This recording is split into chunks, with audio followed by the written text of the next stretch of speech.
नमस्कार, आप देख रहे हैं अब तक टीवी चैनल। हमारे संवाददाता शिवहरी शर्मा ने जनपद बरेली से जानकारी देते हुए बताया, शुक्रवार को मौलाना तौकीर रजा ने जुमे की नमाज के बाद अपनी गिरफ्तारी को लेकर बरेली पुलिस जिला प्रशासन से तीखी नोकझोंक हुई थी।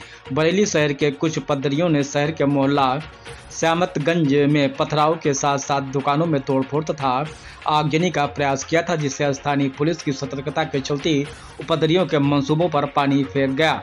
दूसरी घटना आज़ाद मस्जिद के पास दो युवक मोटरसाइकिल से जा रहे थे, उनके साथ भी उपद्रवियों ने मारपीट की।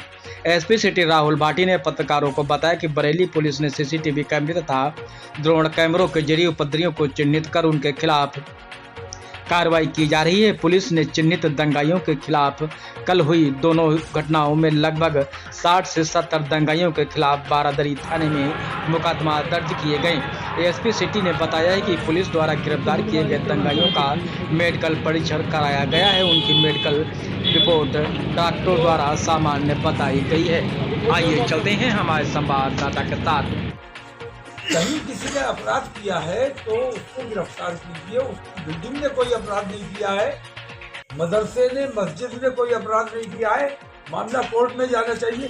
तो कोर्ट के अधिकारों का हनन हो रहा है और पुलिस बेईमानी करके सरकार के दबाव में ये सब उल्टे सीधे काम कर रही है और मुल्क का माहौल बिगाड़ने का काम कर रही है। पुलिस और बजरंग दल और शिवसेना मिलकर हमारे देश को बर्बाद कर देना चाहते हैं। हम इस बेईमानी के खिलाफ अब रुकने वाले नहीं है। हमने आज ये आंदोलन बरेली से शुरू कर रहे हैं और इस आंदोलन को हम इंशाल्लाह मुल्कगीर पैमाने पर चलाने। प्रशासन का कहना है कि वो इस्लामिया में आपको एकत्र नहीं होने दिया जाएगा। हल्द्वानी में बवाल किसने कराया? धामी अगर पागल हो गया, बुलडोजर तुम हमारे घर पे चला दोगे, हम अंधे और बहरे बने बैठे रहेंगे? अब किसी बुलडोजर को बर्दाश्त नहीं किया जाएगा। सुप्रीम कोर्ट अगर संज्ञान नहीं ले रहा है तो हम अपनी हिफाजत खुद करेंगे।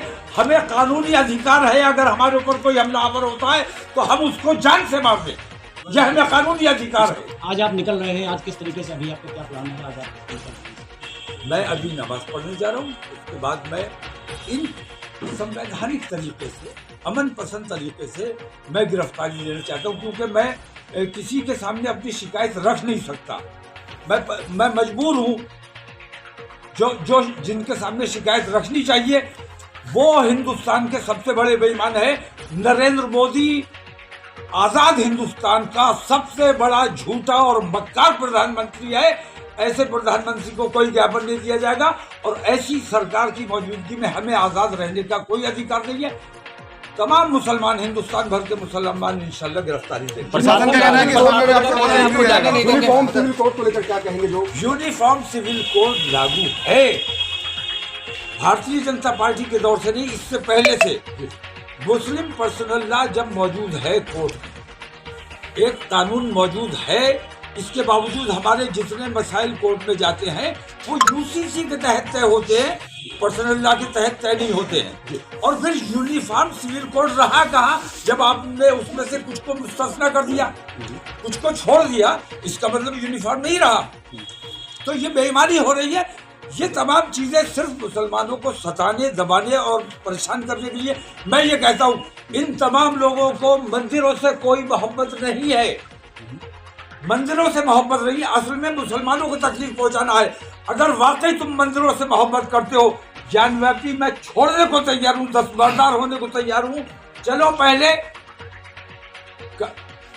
चाइना तुम्हारे कहा कितना कब्जा कर लिया।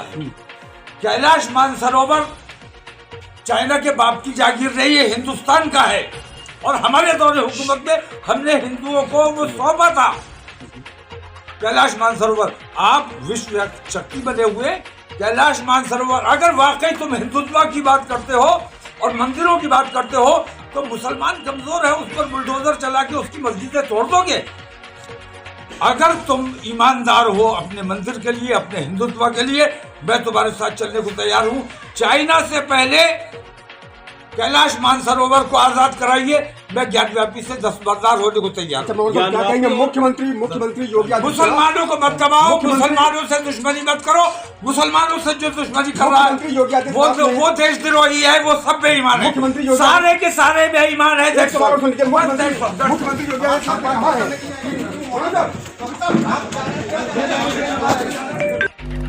सर कई लोगों पर अज्ञात मुकदमा दर्ज हुआ है, किस तरह की कार्रवाई की गई, कितने लोग इसमें शामिल हैं और कितने लोग हैं?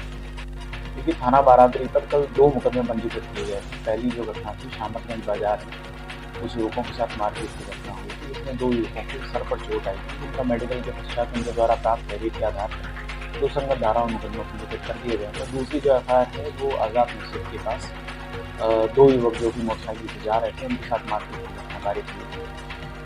उसमें प्राप्त तहरीर के आधार पर सुसंगत धाराओं में थाना बारादरी पर मुकदमा पंजीकृत कर दिया गया।